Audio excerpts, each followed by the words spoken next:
За тэгэхээр одоо хүртэл бид бүхний ярьсан сэдв маань ямар сэдвүүдийг хамарсан бэ гэхээр энэхүү хамаарлын талаар ярилцсан байгаа.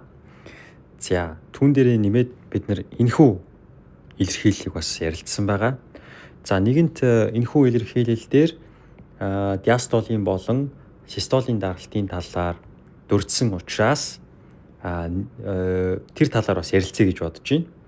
За тэгэхээр тэрэн дээр гардаг нэг бас нэмэлт тодорхойлолтыг бас давхар ярилцъя. За энэ дээр пульсийн даралт гэдэг нэг ойлголт байдаг тийм ээ. Сайн мэдэж байгаа бах. Дээд даралтаас доод даралтыг хасах юм бол энэ бол пульсийн даралт. Буюу зүрх судасны систем тодорхой даралт 80 гэдэг даралт дээр ингэ байж тал гинт зүрхний агшилтын нөлөөгөөр орж ирсэн тэр цусны эзлэхүүн маань пульс гэдэг зүйлийг бий болгож байгаа тийм. Тэгэхээр тэр пульс гэдэг зүйл маань бий болох үедээ энэхүү диастолын даралтыг хэдийн хэмжээгээр нэмж байгаа юм бэ гэдэг нь пульсийн даралт. Тэгэхээр 80 мм мөнгө усны баганд байсан чинь нэмэлтээр орж ирсэн цусны эзлэхүүн маань түүнийг 40 мм мөнгө усны багнаар нэмсэн. Ингээд хамгийн дээд талдаа 120 мм мөнгө усны баганд болж нэмэгдсэн тэрийг нь систолын даралт гэж нэрлэж байгаа тийм ээ. За үнийг өшөө ойлгомжтой болохын тулд энэхүү хамаарлыг харцгаая. За тэгэхээр ерөнхийдөө ингээд цаг хугацаа ингээд өнгөрчээлөө гэж бодъё тийм ээ. Тэгтэл зүрхний агшилт өгсний улмаас зүрхнээс нэг удаагийн шахалтын эзлэхүүн цус орж ирснээрээ артерийн дотор байгаа даралт бол нэмэгдэнэ. За зүрх маань цусыг шахаад оруулаад ирэхээр тэнд байгаа даралт маань нэмэгдсээр байгаад 120 мм мөнгө усны баганд болтлоо нэмэгдлээ. Одоо энэ маань доошоо бууж байгаа. За яагаад бууж ийн гэхээр цаашаанаа артерийн систем рүү цус урсаад ингээд тараад яваад байгаа учраас энэ маань нэг өссөн бол эргээд бууж яадаг тий. За хэрвээ яг энэ мөчид зүрх зогсчих юм бол юу болох вэ гэхээр 80 мм мөнгө усны багнаас доошоо унсараа байгаад тэг мөнгө усны багны даралт буюу даралтгүй болтлоо унаад ингээд зүрх зогсно гэсэн үг. Тэгэхээр хэдийгээр 80 мм мөнгө усны баган дээр даралт байсан ч гэсэн цусны эргэлт бол үргэлжилсээр л байна. Яагаад гэвэл венийн системээс даралт нь өндөр хэвээрээ л байгаа. 70 мм мөнгө усны баган болж унсан ч гэсэн цусны эргэлт бол тасралтгүй үргэлжилсээр л байна. Яагаад гэвэл венийн системээс даралт нь өндөр байгаад байгаа. Тэгэхээр 80 мм мөнгө усны багнаас тэг хүртэл унах одоо бүр тэг болон болтол бага хэмжээний цус бол тасралтгүй урссаар л байна гэсэн. Тэгэхээр энэ дээр юу хэлэх гээд байна вэ гэхээр систолын даралт дээр байна уу, диастолын даралт дээр байна уу? Аль бүхий л үед тасралтгүй цусны эргэлт явагдаж артериолоор дамжаад одоо капилляр руу тасралтгүй цусны эргэлт перфузи явагдсаар л байдаг гэдгийг бас анзаарах хэрэгтэй. За тэгэхээр энэ дээр бол бид бүхний харах өөр нэг зүйл нь гэх юм бол цаг хугацааны 3/1 дээр систол төр байдгаа гэд хэлсэн байгаа даа тий. Тэгтэл цаг хугацааны 2/1 дээр нь диастол үргэлжилдэг диастолын даралт гэд түрүүн ярьжсэн.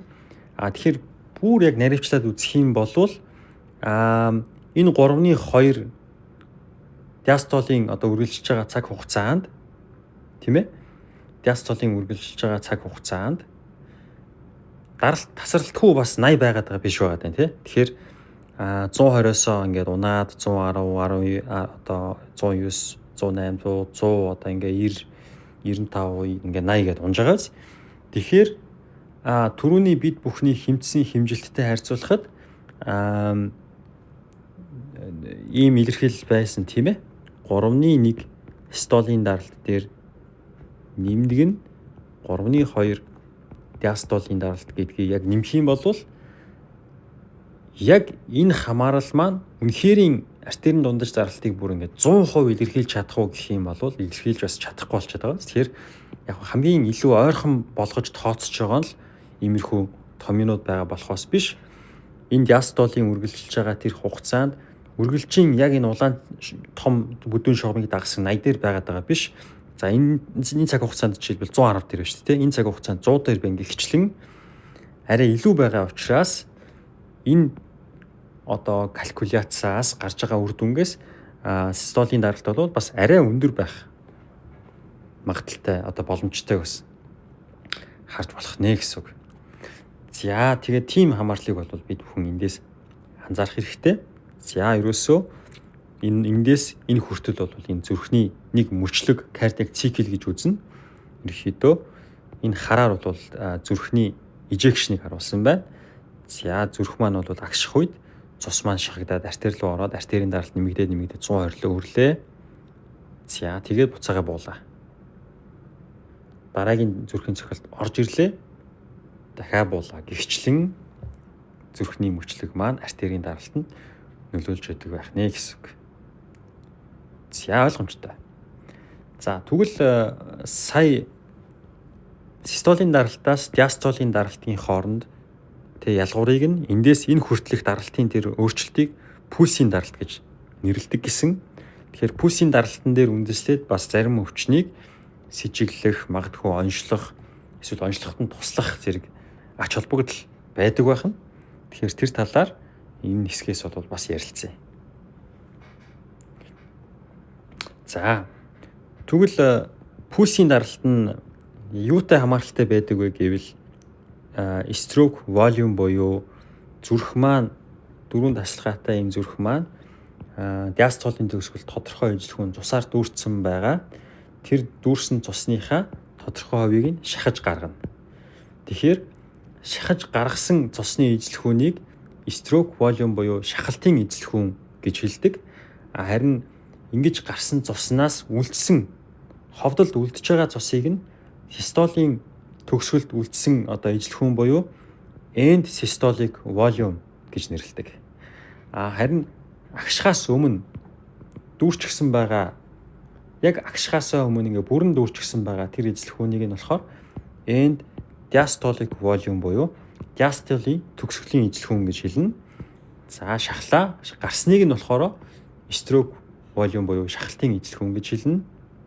Харин ингээд гараа явсны дараа энд үлдэж байгааг нь болохоор end systolic volume гэж нэрлэнэ гэсэн үг. За түр завсарлаа дараагийн хэсэг дээр үргэлжлүүлээд pulse pressure-ийн талаар ярилцъя.